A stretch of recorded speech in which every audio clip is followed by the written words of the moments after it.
hoy tenemos 150 diapositivas para... Vamos a hacerlo rápido. Acá lo que siempre les digo también en las prácticas es de que oncología es un campo nuevo, ¿sí? Eso no es tanto de llenarnos de información, porque al final poco nada se retiene, ¿sí? Pues acá lo puntual es de que ustedes consideren estos cánceres como diagnósticos diferenciales. Siempre considerar un cáncer como un diagnóstico diferencial, ya que si no incluyes un cáncer, van a ver ahora con las estadísticas, hay muchos cánceres que se diagnostican tarde, ¿no? Y la mayoría en estadios avanzados, cuando ya de repente ya no se le puede ofrecer al paciente una chance de curación. Más bien al contrario, solo prolongas un poco más la sobrevida, ¿sí? Entonces, vamos a ver cómo está el tema. Vamos a empezar con cáncer gástrico.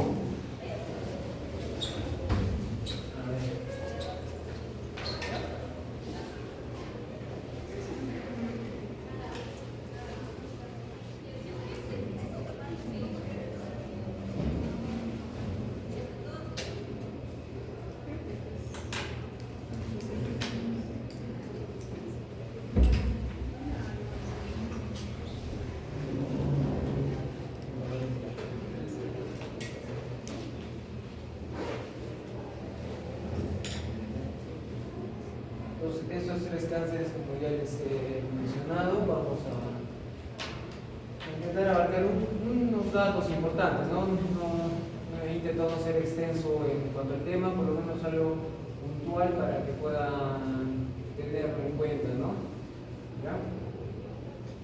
Para empezar, el cáncer gástrico, hablando de su epidemiología, siempre en oncología nos basamos en el GloboCam. Sí, esa es la de la IAR que trabaja en Francia, es la entidad a nivel mundial que recolecta los datos, ¿no?, de todos los países y nos dan esos datos, ¿sí? Pero a veces esos datos, si no los recolectamos bien, partiendo por ejemplo desde nuestra ciudad, esos datos que llegan hasta Francia no son los adecuados, ¿no? Por ejemplo, yo trabajé desde 2019 en la base poblacional de cáncer y los datos de la equipa prácticamente no existían. Si eran datos, se podría decir, inventados, ¿no?, de los que algunos hospitales podían registrar, ¿no? Entonces, a partir de 2019 ya el gobierno ha dado un poco de inversión para que esto cambie. Todavía el GloboCam es del 2020, entonces hay muchos datos que faltan actualizar, ¿sí? Datos oficiales que no están actualizados. Entonces es muy importante que también cuando nosotros o ustedes terminen la carrera tengan en cuenta, ¿no?, un buen registro de diagnósticos, porque eso no solo ayuda en cáncer, sino ayuda en todos los diagnósticos, todas las enfermedades, porque al tener buenos datos podemos hacer salud pública y plantear buenos tratamientos, ¿no?, y ver cuánto nos costaría en realidad un tratamiento para un cáncer, por ejemplo, ¿no? Entonces, hablando del cáncer gástrico, vemos que a nivel mundial la incidencia ocupa el quinto lugar, ¿no?, por detrás del pulmón, mama, colon, ¿ya?, y próstata. Mientras que la mortalidad, acá por ejemplo lo ubican en el quinto lugar, pero van a ver que con colon casi coincide. Entonces, más o menos siempre varían entre gastro y colon. Y vemos que por regiones o por continentes, el continente asiático es el que se lleva siempre todos los premios, porque la tasa de incidencia, por ejemplo, en Japón, de un cáncer gástrico es bastante alta. Es por eso que los japoneses son los que dan la hora para el cáncer gástrico, tanto en el diagnóstico como en el tratamiento. Entonces, por eso es la tasa de la incidencia en esos países, ¿no?, al igual que la mortalidad. En el Perú hablamos de 72.827 casos diagnosticados para ese año, ¿sí? Y de esos casos murieron 35.934 casos. Entonces, pero de todos esos casos, el cáncer gástrico ocupó en varones en segundo lugar y en mujeres en tercer lugar. Y sumando ambos, tanto varones como mujeres, ocupó el tercer lugar, ¿sí? En mortalidad, en varones alcanzó el primer lugar, ¿no? Superando el cáncer de próstata y el cáncer de pulmón, ¿no? Que sabemos que tiene alta mortalidad a nivel mundial, pero en nuestro país el cáncer gástrico tiene mucha incidencia y mucha mortalidad sobre todo. ¿Ya? En mujeres ocupa el segundo lugar detrás del cáncer de cuello uterino. Ya habrán hecho cáncer de cuello uterino, se habrán dado cuenta, ¿no? Que en nuestro país todavía no podemos bajar la incidencia de ese cáncer a pesar de que tenemos herramientas para hacerlo. Y en este gráfico, comparando varones y mujeres, hay una mayor tendencia a los casos en varones, ¿ya? Es siempre una pequeña, pero un predominio en el masculino. En cuanto a epidemiología, también se habla de que hay una sobrevida relativa a los 5 años de un cáncer gástrico, que esos pacientes que con diagnóstico de cáncer gástrico alcanzan el 40%, ¿no? El 39.8%. Sobre ese 39.8% de todos los casos diagnosticados pueden tener una sobrevida a los 5 años, ¿no? Al cáncer. También, acá el porcentaje al momento del diagnóstico, vemos que la enfermedad localizada es tan solo el 32% de todos los cánceres, solo el 32% de los pacientes son localizados. Mientras que la mayoría, que es enfermedad de distancia o ya metástasis, en otras palabras, es el 35%. ¿Ya? Entonces, eso es importante, es lo que les decía inicialmente, ¿no? Si uno no considera el cáncer como un diagnóstico diferencial, esto es lo que pasa, diagnosticamos ya con enfermedades avanzadas. ¿Sí? Igual, la sobrevida a los 5 años, miren, comparen una enfermedad localizada que alcanza casi el 80%, y ya cuando la enfermedad se hace metastásica llega a 8%, baja bastante en este tema de cáncer gástrico. La edad media del diagnóstico, 68 años, y el rango de edad, ¿no? Que más casos se diagnostica es entre los 65 y 74 años. Acá vemos una evolución en los años desde el 92 hasta el 2024, en el cual las tasas de diagnósticos en algunos casos se han mantenido, ¿no? Ha bajado un poco, esto gracias a las nuevas técnicas diagnósticas, y la mortalidad también ha bajado un poco, ¿no? Por los nuevos tratamientos que están saliendo, ¿no? Por ejemplo, la inmunoterapia ayuda mucho para que la sobrevida en cánceres metastásicos pueda llegar muchos pacientes ya a superar los 5 años que estábamos viendo, ¿no? A pesar de metástasis. Para un cáncer ya cualquiera, el que sea, habrán visto que siempre se toca la anatomía, ¿sí? Entonces, ¿en qué nos ayuda la anatomía? No solo en repasar, ¿no? Lo que hemos hecho el primer año en nuestro METER, sino sobre todo en el tema de tratamiento.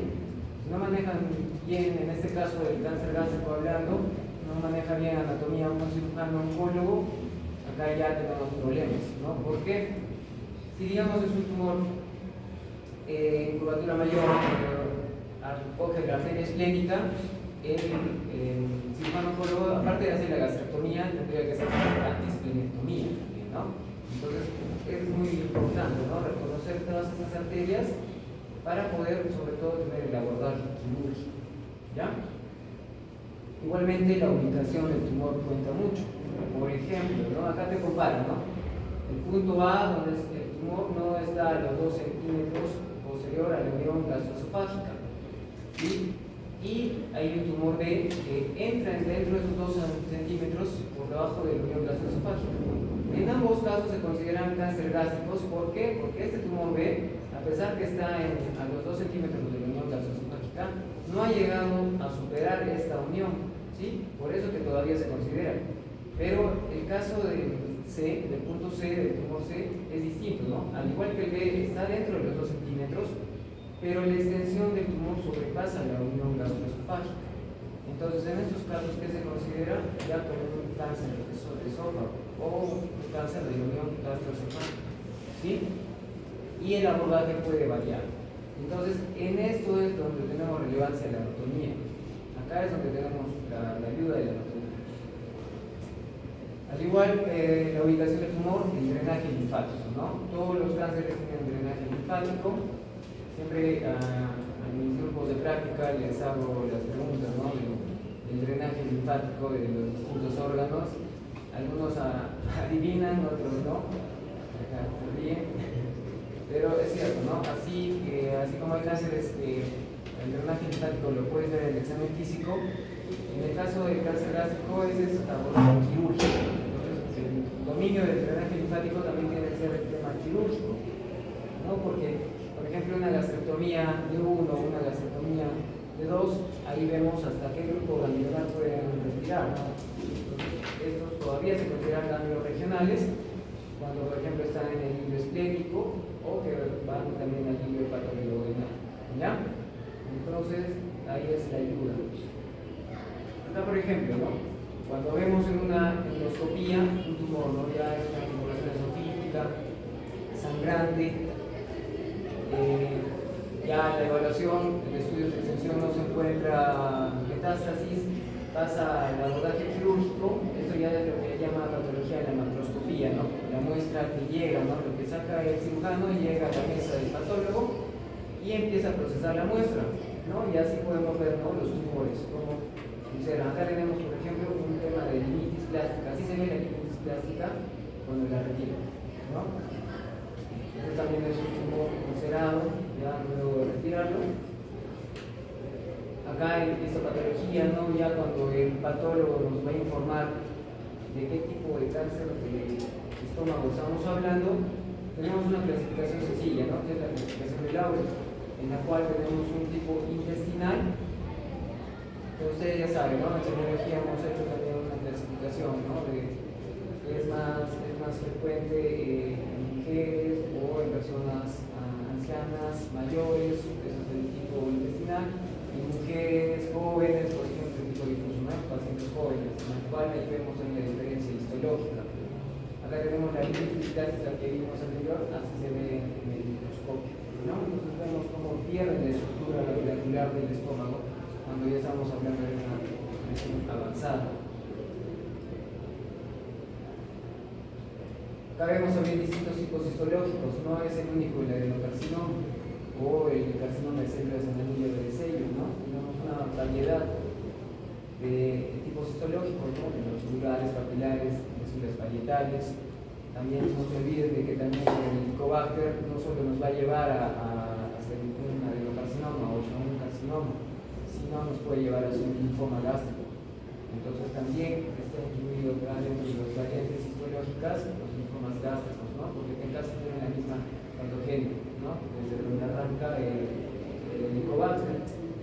También es muy importante en cáncer, para el diagnóstico, hacer todas las muestras que uno saca, no solo hacer la coloración de la toxicidad de medicina, sino hacer la histoquímica. Como ustedes saben, son distintas coloraciones, ¿no?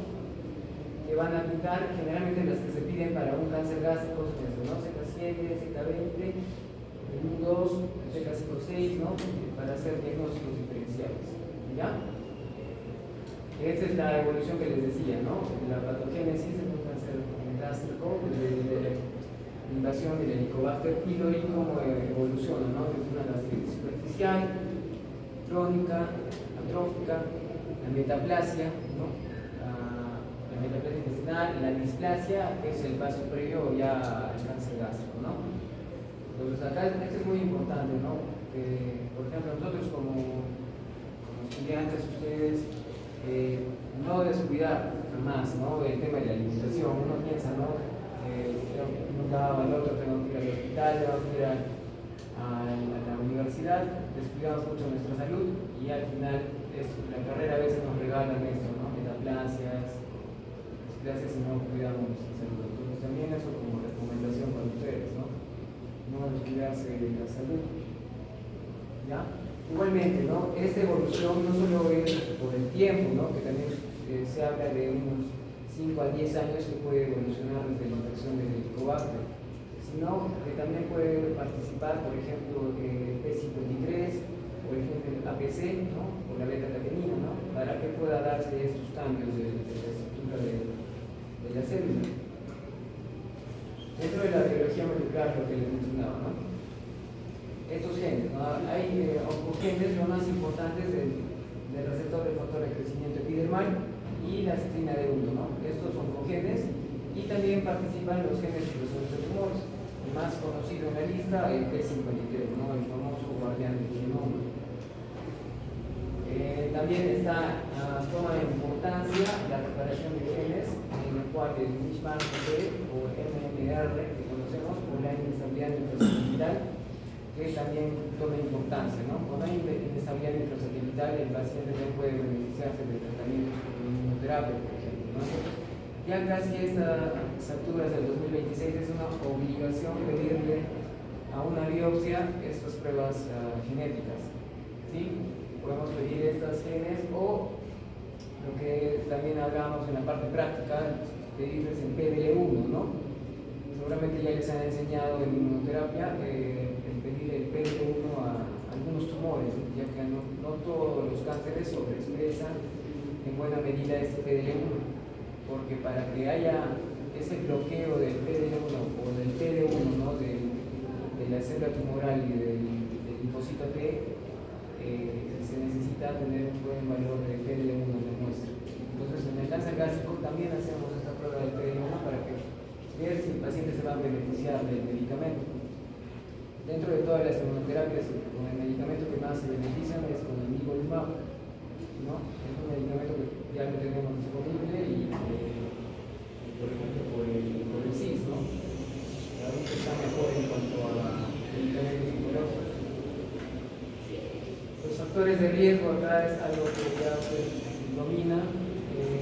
Hablamos, ¿no? De factores adquiridos, ¿no? En el cual el estilo de vida que tenga el paciente va a influir acá, ¿no? Sobre todo su alimentación, ¿no? Comidas saladas, fritos, los ahumados, ¿no? Acá bastantes pacientes están aumentando la incidencia de cáncer gástrico. ¿Por qué?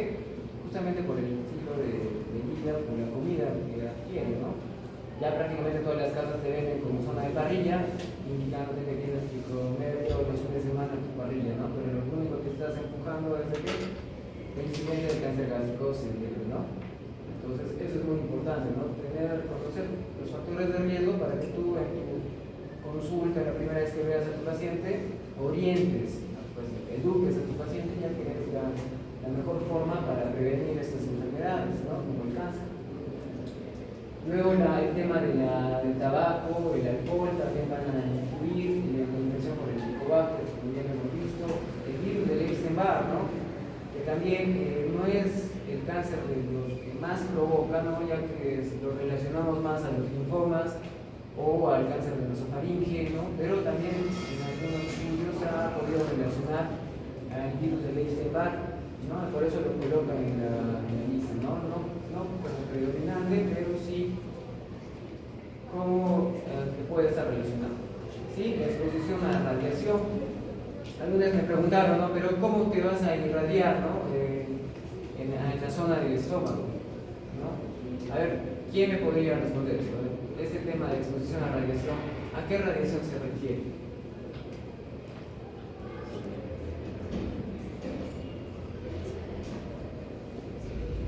A ver, ya no estamos en el Chernobyl ni nada. A ver, ¿a qué radiación se refiere?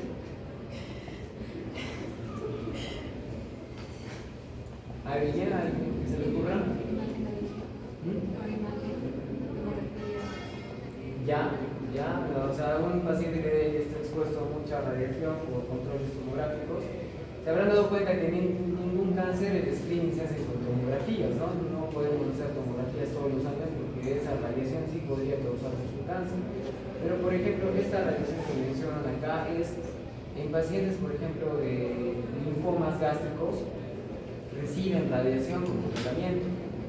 Entonces, esa radiación que recibe un linfoma gástrico, años después el paciente puede presentar un adenocarcinoma gástrico o un carcinoma de células en el niño sello años después de haber recibido la radiación. Entonces, a esa radiación se refiere sobre todo, ¿ya? A tratamientos previos con esa radiación.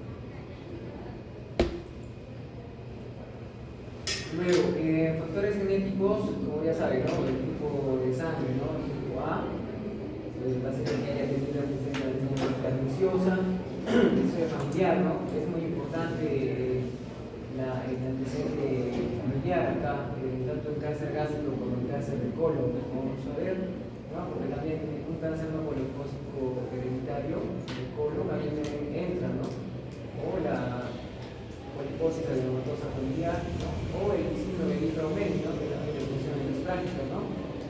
Es por una falla en qué genes? En el P53, ¿no? Eso ya es conocido desde básica, ¿no? El Ifraumeni. Entonces también en BRCA, ¿no? También hay 4 cánceres que siempre les digo en la práctica que son predominantemente relacionados al gen BRCA, ¿sí? Mama, ovario, próstata y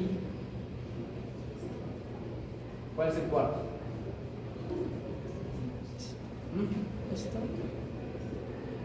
Mama, ovario, próstata y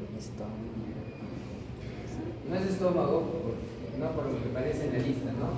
Es páncreas.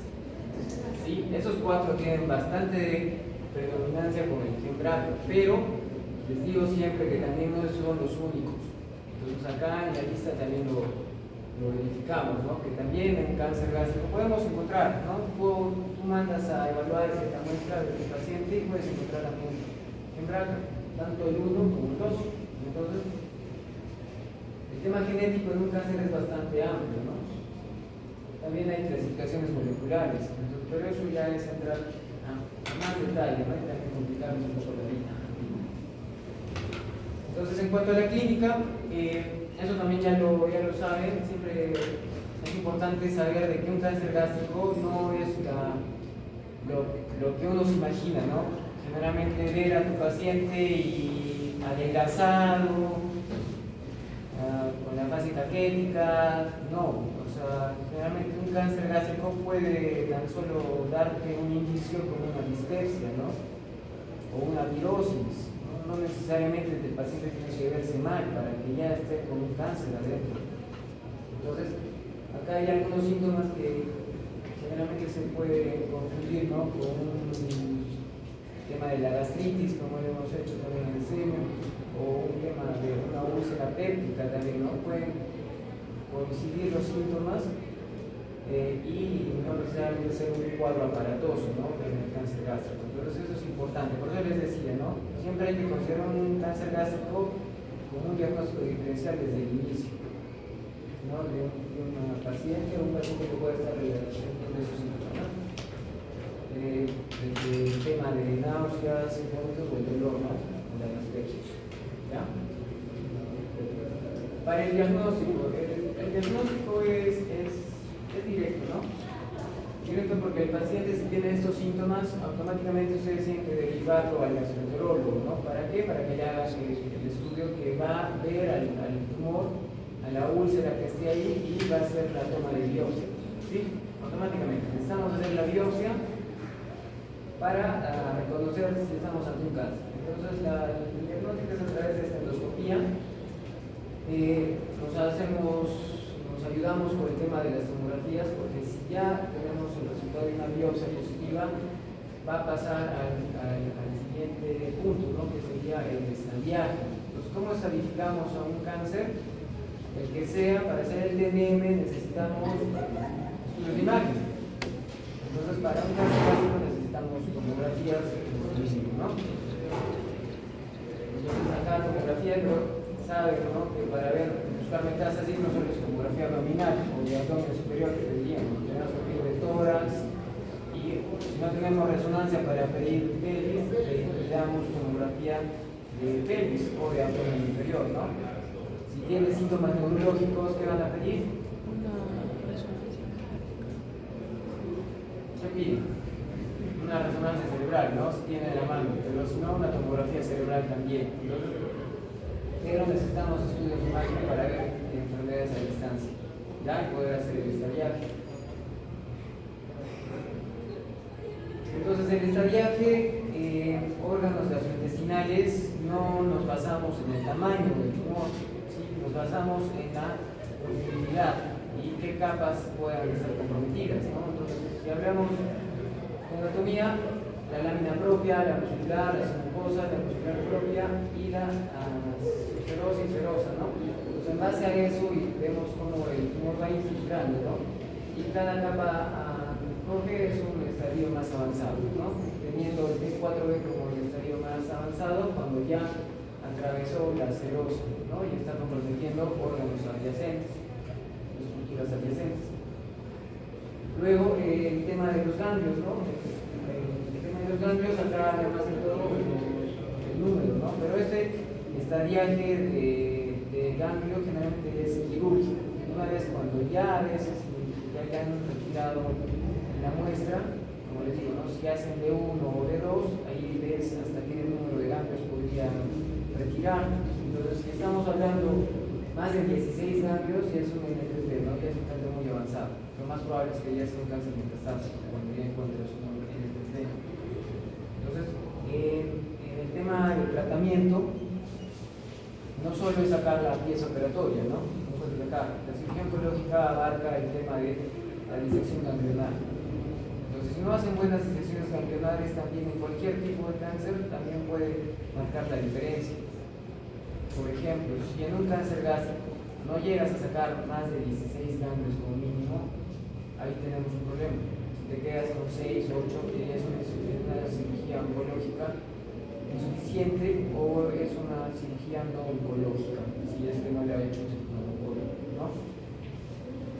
Entonces, estos son los estadios dependiendo de lo que encuentres, ¿no? Si el tema ganglionar o la metástasis a distancia. Y el pronóstico varía mucho, ¿no? Vemos acá como a los 5 años un estadio clínico 1 puede variar hasta un estadio clínico 4, ¿no? Acá te diría que mucho, todavía el 4% que pacientes con cáncer gástrico lleguen, ¿no?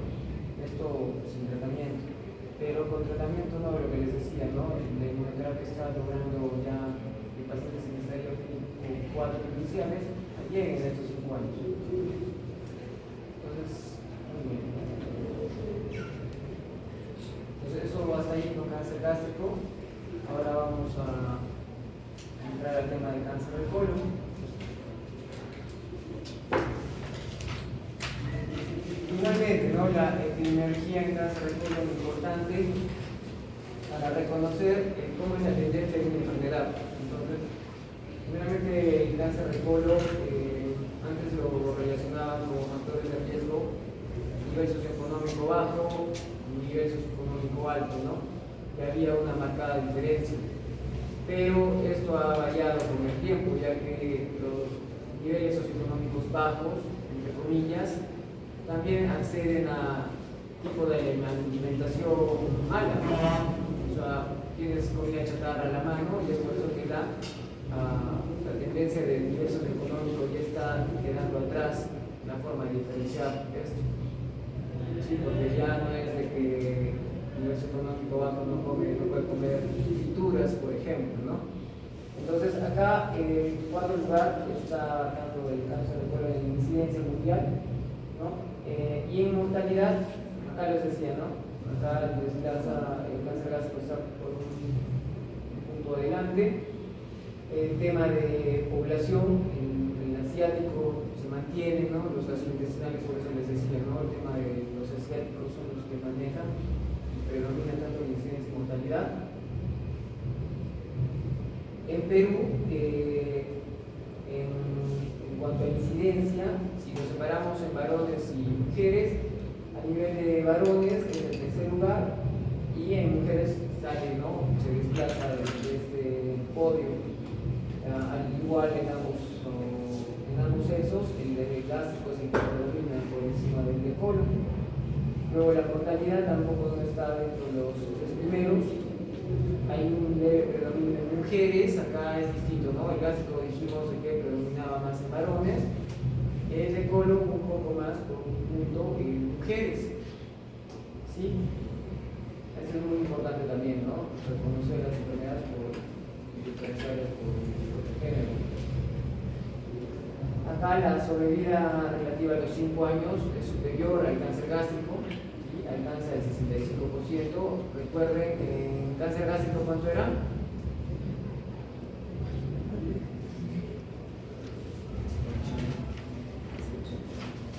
¿Cuánto era en cáncer gástrico?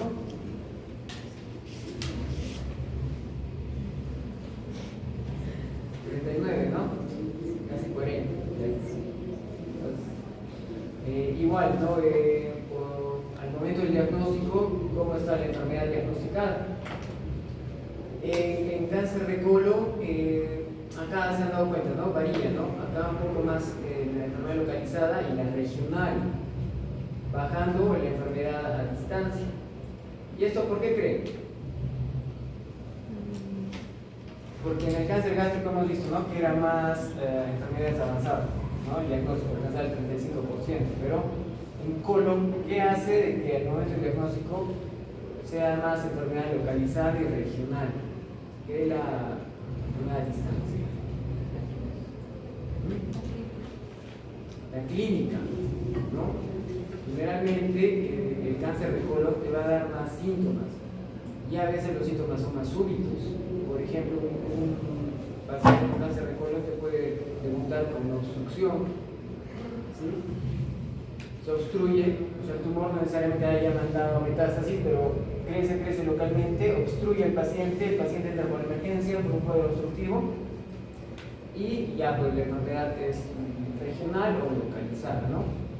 Entonces eso es lo que cambia, ¿no? La clínica cambia en cuanto al momento del diagnóstico, ¿ya? Luego, la sobrevida relativa a los 5 años, vemos, ¿no? Al haber también más casos, también mejora la sobrevida. Entonces, al momento de poder abordar quirúrgicamente un cáncer de colon rápido, puedes mejorar la sobrevida, ya que lo vemos, ¿no? La enfermedad localizada regional en comparación con la enfermedad a distancia, ¿no? Al 16% de desciende, no tanto como al 8% que bajaba el cáncer gástrico. Entonces ya vemos ahí la tendencia que un cáncer gástrico puede tener peor pronóstico que un cáncer de colon. La edad media de 66 años, ¿sí? Igual, ¿no? El mismo rango, se habrán dado cuenta de la misma curva que tenía el cáncer gástrico, entre los 65 y 74 años. La tendencia al diagnóstico, acá sí se ha notado que ha bajado, ¿no? Ha bajado un poco más. Esto por lo que los gastroenterólogos han mejorado, ¿no?, la forma de screening para el cáncer de colon. Ya está establecido. Antes era, si hablábamos en los años 90, no sabías en qué momento hacerte una colonoscopía, ¿no? Era como a criterio o a los síntomas que uno puede tener. Pero eso ya está estratificado y ya está establecido, ¿sí? Y eso ha ayudado también a que baje el número de casos y la tasa de muerte se ha mantenido, ¿no? Ha descendido un poco. Entonces, igualmente, la anatomía va a ser importante, igual bajo el mismo concepto, ¿no?, del manejo quirúrgico, ¿ya? Acá el tema de la irrigación también ayuda, porque en base a la irrigación va a ser el exéresis o lo que va a retirar el cirujano oncólogo, ¿no?, en bloque. No es solo retirar el tumor, tienes que retirar todo en bloque. Y esto depende por la irrigación del tumor, ¿sí? Por ejemplo, acá antes de eso tenemos que ver el tema de la ubicación, ¿no? Los cánceres de colon más frecuentes están en colon sigmoides. Luego el tema del colon derecho, porque se suma tanto acá en República como el colon ascendente, le sigue el colon transverso y el descendente después, ¿no? Ahora no correcto, pero sí también lo mencionan acá. Entonces, colon sigmoides no se olviden, ¿no? Es el cáncer más frecuente por indicación. Y es por eso también que el tema de enfermedad localizada y regional se diagnostica más. Porque anatómicamente, si ustedes se dan cuenta, el colon descendente o las sigmoides es más delgado. Entonces, generalmente los cánceres de colon obstructivos se van a ubicar en este segmento. ¿Sí? Entonces, por eso que lo diagnostican más en localizado y regional, ¿no? Porque acá es más delgado y también es más fácil de obstruir.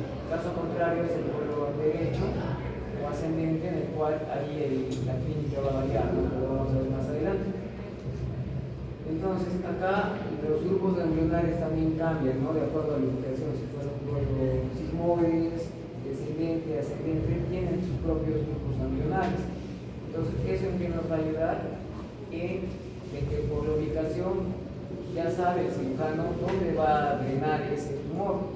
y es por eso que tienen que saber hasta dónde van a retirar y hacer, no solo se retira no solo se hace una tumorectomía, por ejemplo, ¿no? En el cáncer de colon, se tiene que hacer una hemicolectomía, o sea, sacas todo el colon izquierdo o todo el colon derecho, por más de que el tumor esté acá o el tumor esté en el áculo hepático, ¿no? Pues tienes que sacar todo ese segmento, ¿ya? Igual, si fuera transverso, hay algunos transversos que está más pegado al derecho, tienes que hacer la hemicolectomía derecha más transversectomía. Entonces son cirugías bastante amplias, ¿sí? Y esto es por el tema de la irrigación y por el tema del drenaje que estamos viendo. Pues para eso nos ayuda la anatomía. Luego, acá vemos, ¿no? Este es un diagnóstico por endoscopía, se retira esta tumoración. En la macroscopía, luego de la cirugía, se ve cómo cambia, ¿no? El epitelio interno del colon, cómo se ve la tumorización exofítica. Este es un tumor obstructivo, ¿no? Si bien el crecimiento ha sido endoluminal. Entonces, cuando lo retiran, este ha sido pobremente diferenciado, ¿no? Pero acá lo pongo para comparar, ¿no? La histología de lo que ve el patólogo en el microscopio, ¿no? Cómo dibuja mejor las glándulas bien diferenciadas, a la persona bien diferenciado, mientras que ya no se ve mucho pobremente diferenciado. Al igual que el gástrico, el cáncer de colon va a tener también variantes histológicas, ¿no? También pueden encontrarse células en anillo de sello en colon. Y también la variante mucinosa es la que a veces es la que los oncólogos nos asusta, ¿no? Porque el adenocarcinoma mucinoso tiene peor pronóstico que otros tipos histológicos de la lista. ¿Ya? Esto a veces nos indica un cáncer de colon, por ejemplo, que en estadio clínico 2A, que no requeriría, digamos, quimioterapia posterior a la cirugía, ¿no? Lo que hablamos de tratamiento adyuvante, que tenga la variante mucinosa nos obliga a darle la quimioterapia por más de que su estadio diga que no. ¿Sí? Entonces es un factor pronóstico y de respuesta también al tratamiento. Entonces en eso nos ayuda mucho el tipo histológico, no solo es un dato poco relevante, sino al contrario, es un dato que nos va a ayudar en el manejo del cáncer de colon en este caso. Igualmente, ¿no? La biología molecular, los genes relacionados. Acá vemos bastantes síndromes que pueden estar relacionados al cáncer de colon, con el gen ABC, el Turcot, el MMR o el Ishmael-Ripet, igualmente con el síndrome de Turcot, o el Blue-Torre, después una poliposis amartomatosa, el Busch-Jaeger, ¿no? Y el más conocido como Cowden, ya usted también lo ha mencionado antes. La poliposis familiar adenomatosa también como factor genético, y luego otras enfermedades, ¿no? Por ejemplo, que tenga previamente acromegalia o ¿no? El síndrome Crohn-Canada, ¿no? ¿Alguno se acuerda de ese síndrome?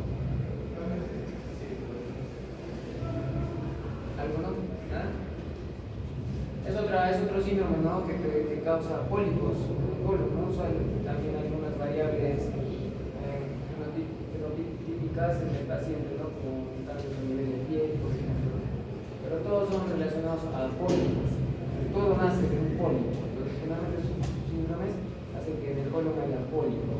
Acá vamos a ver la importancia en el screening. Pero antes del screening vemos que todavía hay criterios, ¿no? Que nos pueden orientar a que si un paciente puede tener alto riesgo de un cáncer de colon. Por ejemplo, están los criterios de Amsterdam, tanto el 1 y el 2, como los criterios de Bethesda. ¿Qué nos dicen Amsterdam? 3 familiares con cáncer de colon o cánceres asociados a un cáncer de colon no polipósico hereditario, y uno de ellos pues, tiene que ser pariente de primer grado. Y si cumple ese criterio, va a tener riesgo de cáncer de colon. 2 generaciones sucesivas o familiares con cáncer de colon, o al menos un caso diagnosticado de algún familiar antes de los 50 años con cáncer de colon. Hemos visto, ¿no? Que la edad media para cáncer de colon es casi los 70 años. Entonces, que tenga un cáncer de colon menos de 50 años ya es un signo de edad, para que sus generaciones futuras tengan en cuenta un screening, ¿no? Adecuado. Los test igualmente, ¿no? Los tipos de cáncer asociados al cáncer de colon no polipósico hereditario, o un cáncer de una persona de familia, un cáncer de colon, o un pariente de primer grado con cáncer de colon y cánceres asociados, ¿no? Y la edad es muy importante acá, ¿no? Menores de 44 años o que se les encuentre adenomas antes de los 40 años. Entonces, la juventud en estas enfermedades cuenta mucho en la parte genética. Persona con cáncer de colon o endometrio, ¿no? Entonces, estos criterios de belleza, ¿a qué síndrome nos orientan? ¿A qué síndrome nos orienta? Síndrome de Lynch, síndrome de Lynch, ¿no? Por eso mucho tiene que ver el cáncer de colon y el endometrio en el síndrome de Lynch, ¿ya? Entonces, para eso nos ayudan estos criterios, para ver si el paciente va a tener ese riesgo y vamos a ver si en qué escala de riesgo va a estar para el screening. Acá hay otros factores de riesgo, aparte de los genéticos, que tenemos que tener en cuenta, ¿no? ¿Cuáles nos aumentan la incidencia? El tipo de dieta. Entonces, tanto como el cáncer gástrico como el colon, la alimentación tiene mucha importancia. Entonces, acá el cigarro, ¿no? Siempre les digo en mis prácticas, ¿no? Hay un factor de riesgo que va a estar en todos los cánceres, ¿no? Tabaquismo, no hay pierde, obesidad, la diabetes, ¿no? Los síndromes metabólicos, el cáncer de colon, tenemos mucho en cuenta, el sedentarismo, ¿no? El año pasado salió un estudio, ¿no? En el cual la actividad física ha logrado bajar la tasa de incidencia en cáncer de colon, ¿sí? Entonces, y es más, a poblaciones que ya tuvieron cáncer de colon, que tengan una buena actividad física posterior a ese diagnóstico, baja la tasa de recurrencia, o sea, que vuelve el cáncer. Entonces, eso han hecho, eso salió en el año pasado. Full actividad física para poder combatir este tipo de cáncer. Entonces, también acá dieta pobre en fibra, ¿no? Porque ya vemos, ¿no? El café, a pesar de que el café tiene muchos beneficios, se ha visto relacionado al incremento, ¿no? que pueda corroborar al cáncer del colon, ¿no? Pero todavía se considera que decrece la incidencia. Es bien controversial el tema del café todavía, ¿no? Pero lo consideran como un agente bueno. Junto con lo del café salió el estudio del Helicobacter pylori, ¿sí? El Helicobacter pylori lo hemos mencionado en el cáncer gástrico, ¿cierto? Pero ya se está relacionando también al cáncer de colon. ¿Por qué creen que pasó eso? ¿Qué ha hecho de que el Helicobacter pylori salga del estómago?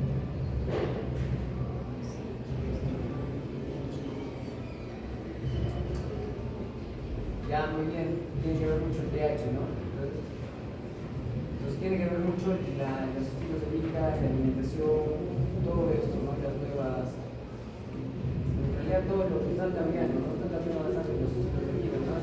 Para que todo el pH del sistema gastrointestinal varíe, para que el Helicobacter pylori pueda sobrevivir y llegue hasta el colon. Y ahora pronto va a entrar a formar parte como un factor de riesgo también.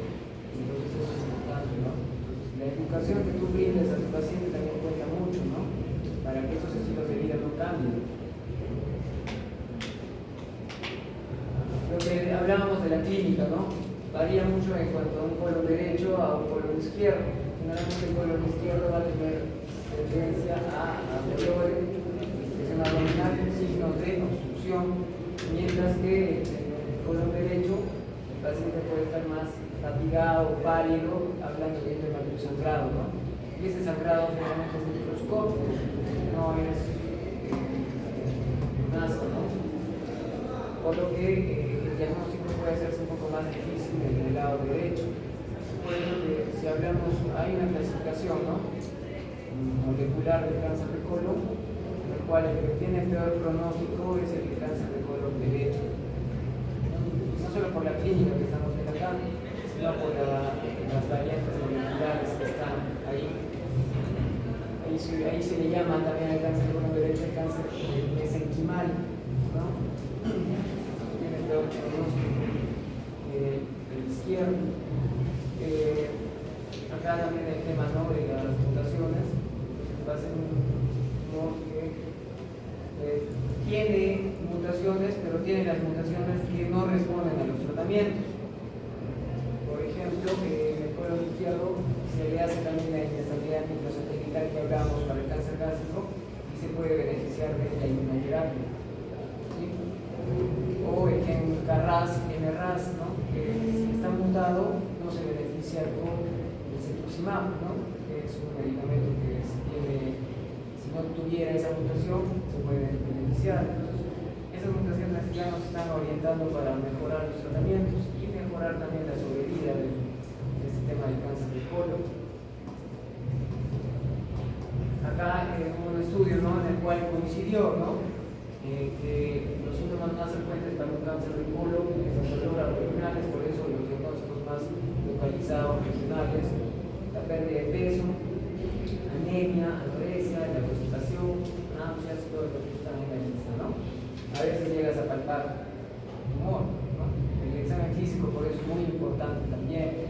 Si tú no tocas a tu paciente, muchas veces no vas a llegar al diagnóstico. Acá las recomendaciones para el screening, ¿no?, lo que les decía, ¿no?, riesgo incrementado, riesgo bajo. Acá lo vemos, ¿no?, en cuanto a las pruebas que podemos hacer en el screening. La colonoscopía no se hace muy seguido, si no tiene factores de riesgo del paciente, puede ser cada 10 años, ¿sí? Una sigmoidoscopía flexible hasta cada 5 años, ¿no? La colonografía por tomografía, eso también puede ser cada 5 años. Luego la prueba esta prueba FID o la prueba de sanproteogenesis, ¿no? El Guayacal es anual, puede ser, no hay ningún problema, porque tan solo es con una muestra de esas que el paciente va a brindar y eso no hay que puede dar a nadie. Hoy hay pruebas que ya buscas, ¿no? DNA circulante tumoral, ¿no? Que estas ya son pruebas modernas, ¿no? Lo que seguramente les han mencionado en otros cánceres, lo que llamamos biopsias líquidas, ¿no? ¿Les han mencionado la biopsia líquida? ¿No? A ver, ya no, ahora a estas alturas, ya no va a ser necesario cortar a tu paciente para poder obtener una muestra. Ahora con una muestra de sangre, como estarían haciendo un hemograma, puedes obtener DNA circulante, tumoral, ¿no? Entonces ya con eso ya sabes de que hay un tumor presente en tu paciente, ¿no? Una tomografía, no es una biopsia líquida, puede bastar para ya poder iniciar un tratamiento oncológico. Eso, por ejemplo, está tomando más fuerza en lo que es cáncer de pulmón, ¿no? Pero acá también ya lo mencionan en las guías de la NCCN, esas de las guías americanas de oncología, ¿no? Que ya lo mencionan de DNA circulante tumoral. Acá, por ejemplo, lo que hablamos, ¿no? Todo nace de un pólipo muchas veces, entonces tenemos que ver qué tipo de pólipo estamos. Si es un tubular, hablamos de un pólipo de bajo riesgo, ¿no? Pero si cambia el escenario, pues necesitamos un adenoma o un pólipo cerrado, ¿no? En el cual ya ahí cambia el tiempo en el cual vas a repetir la colonoscopia. Si es un adenoma tubular, puedes repetir entre 7 a 10 años, pues deberías repetir. Si es otro tipo que no sea tubular, puedes llegar a repetir a los 5 años la colonoscopia. Si es un cerrado o túbulo velloso, cada 3 años, ¿no? Si después de la polipectomía negativiza, pues, o ya no le encuentras al adenoma, puedes ya irte a los 10 años, ¿no? Y así van descendiendo el año. De lo que era 3 a 5 años y luego a 7 o a 10 años. Entonces sí, lo manejan ya los gastroenterólogos para que no estés haciendo de forma reiterada la colonoscopia, ¿no? No es necesario hacer todos los años, ¿no? Creería que se tendría que hacer. Entonces, para el diagnóstico, igualmente, ¿no? Tienes que ver el tumor para tomar la biopsia a través de la colonoscopia, que es el estudio que se tiene que realizar. También te puede orientar estas pruebas de la prueba FID o la prueba del TB, ¿no?, que todavía se utiliza, ¿no? Esta prueba FID también ve el tema de la inmunoquímica de la persona, ya que el ambiente tumoral está tomando mucha importancia en la oncología y la respuesta a los tratamientos puede variar también, ¿no? Acá la colonoscopia como método diagnóstico. Una vez diagnosticado, igualmente, ¿no?, como mencionamos, el cáncer gástrico, la tomografía para poder hacer el estallado. Realmente, como es un tumor gastrointestinal, no es por tamaño, sino por profundidad tumoral en la cual vas a ver. Puede ser un tumor exofítico, o sea, abdominal, pero también puede abarcar dependiendo de las capas que toque, ¿no? El T4B igualmente, ¿no? Como el gástrico, o estructuras adyacentes, ¿no? Órganos adyacentes a la zona. Acá estaría que pase a los grupos ganglionares, ¿no? Cómo va a los grupos ganglionares avanzando por la ubicación del tumor. Y la metástasis, ¿no?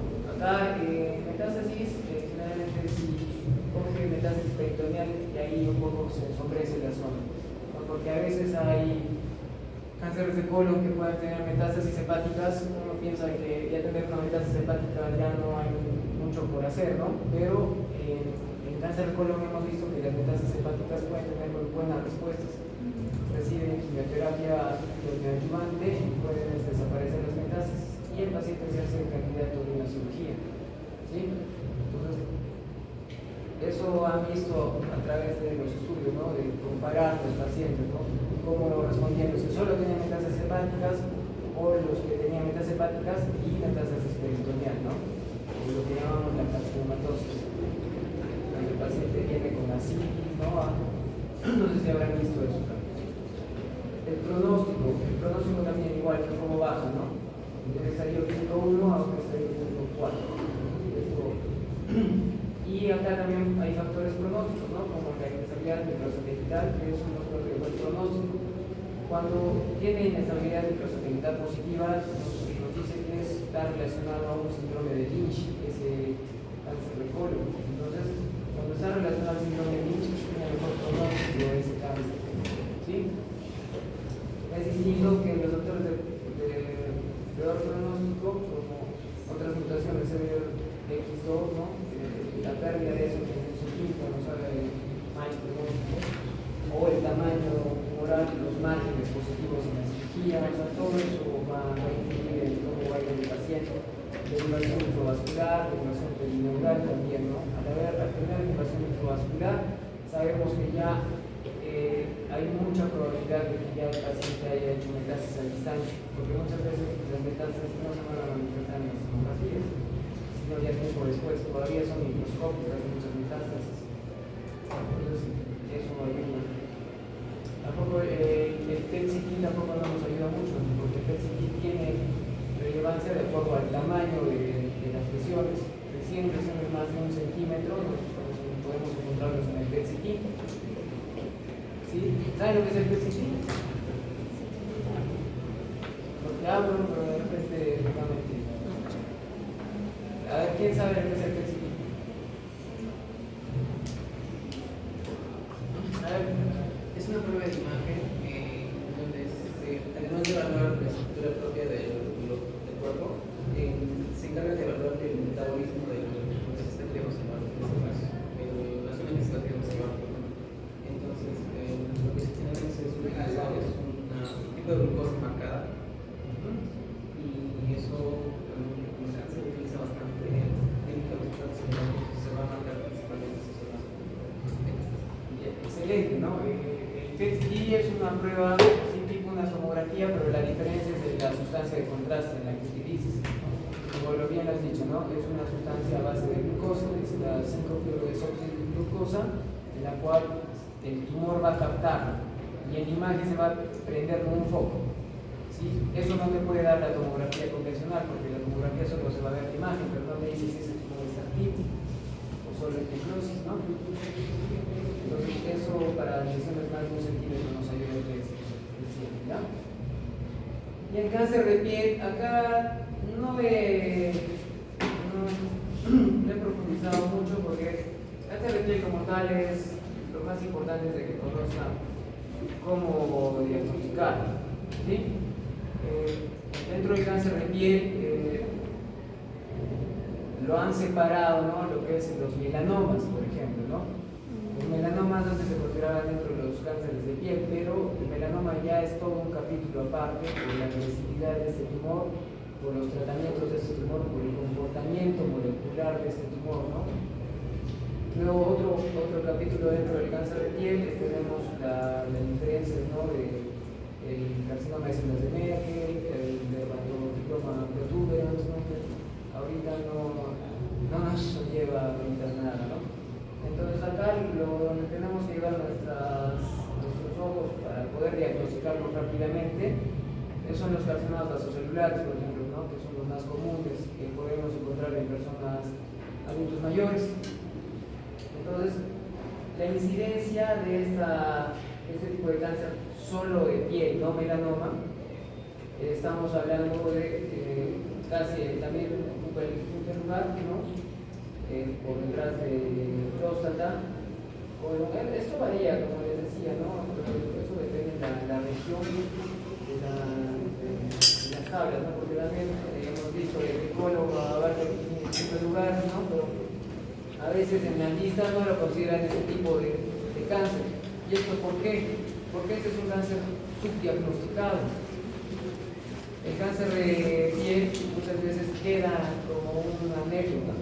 ¿Por qué? Porque el dermatólogo retira la lesión, que puede ser una lesión bien pequeñita, y termina siendo un cáncer, pero nadie se enteró, solo el paciente, pero le dicen, no, que ya estás curado, ¿no?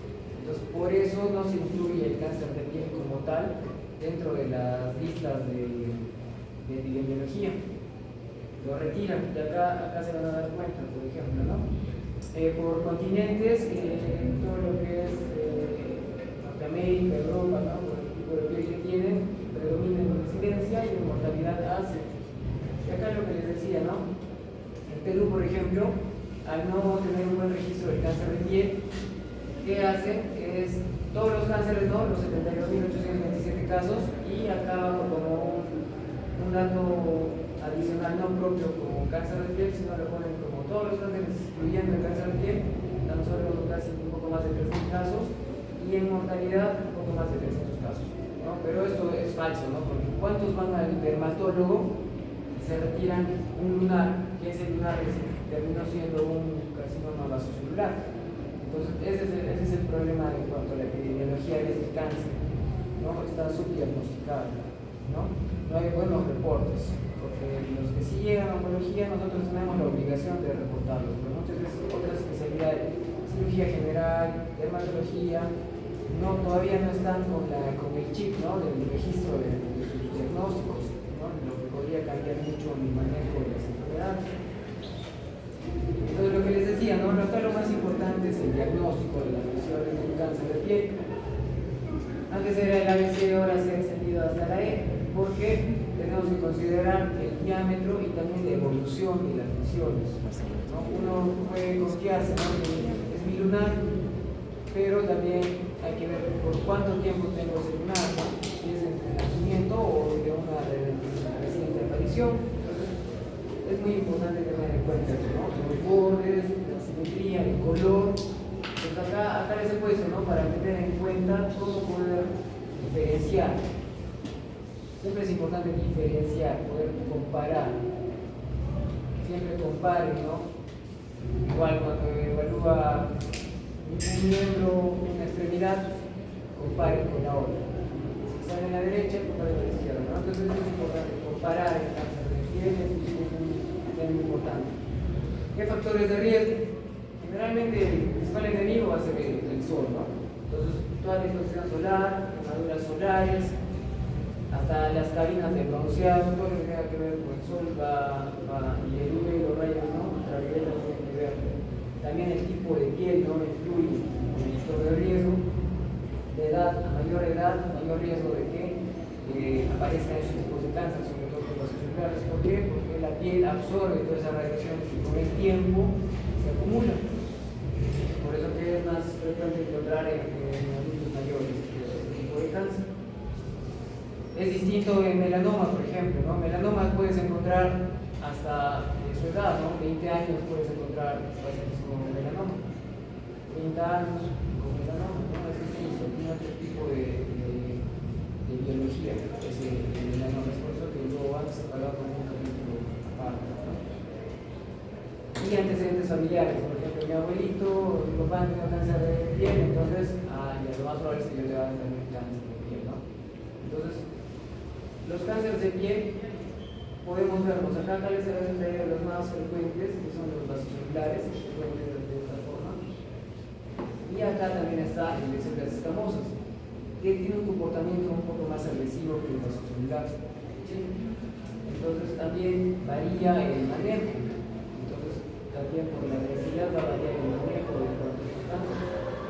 Acá vemos en histología, ¿no?, que la estructura de la celular es superficial, a veces no llega hasta la dermis. Dependiendo también del tipo, ¿no? Hay algunos globulares que son los más frecuentes, pueden abarcar, ¿no? Tenemos el grosor y cómo hasta dónde infiltra, ¿no? Y los escamosos, sí pueden transformar todo el epitelio en la dermis, ¿no? Así hay que tener bastante cuidado. El abordaje es distinto, ¿no? Generalmente en el vasocelular, la cirugía más conocida para un cáncer es la cirugía de Mohs. ¿En qué consiste la cirugía de Mohs? Es una microcirugía, ¿no? Con microscopio, acaba de operar ya sea un dermatólogo entrenado en cáncer o un cirujano oncólogo, en el cual van cortando, ¿no? Van cortando y lo van mandando directamente al patólogo para que ahí in situ vea el patólogo si todavía en la muestra que retira hay células tumorales. ¿Sí? Si hay células tumorales lo manda, avisa y sigue cortando. Células tumorales es una cirugía que le puede tomar bastantes horas, pero es hasta que la muestra salga negativa. Tengan en cuenta. Ya por eso alta probabilidad de que el cáncer no ocurra.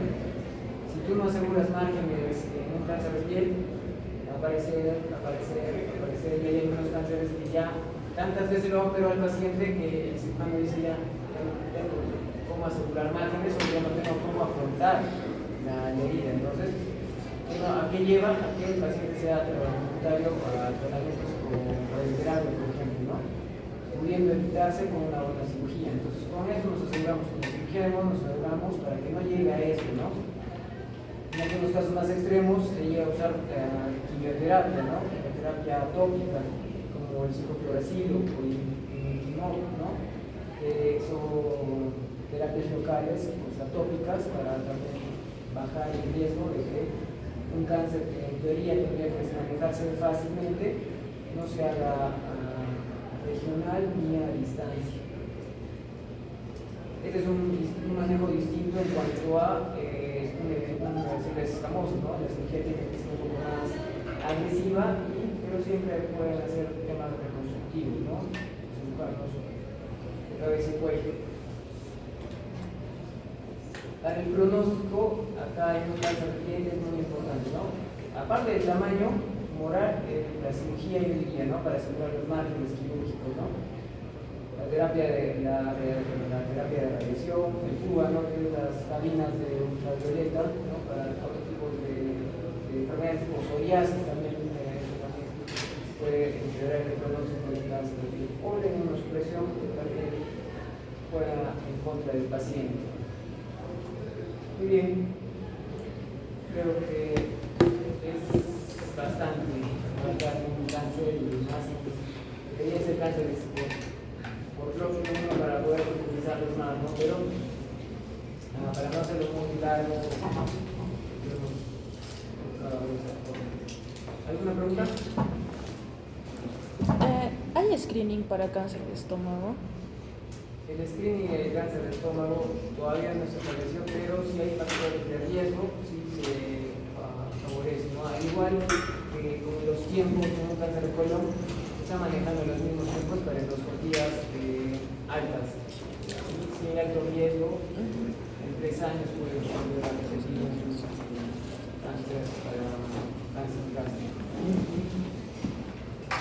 O si hay metaplasia previa, ¿no? Si a un paciente le encuentras en una endoscopía metaplasia intestinal, lo que sugieren es a los 2 o a 3 años tienes que volver a repetir la endoscopía. Por lo que no es dejarle con su metaplasia, ver qué porcentaje en la muestra había de metaplasia y de acuerdo a su investigación neurológica que sugiere el control, ¿no? Pero generalmente son, si hay lesiones, a los 3 años, ¿no? O si el paciente no cumplió su tratamiento para el helicobacter, que hay muchos que no completan y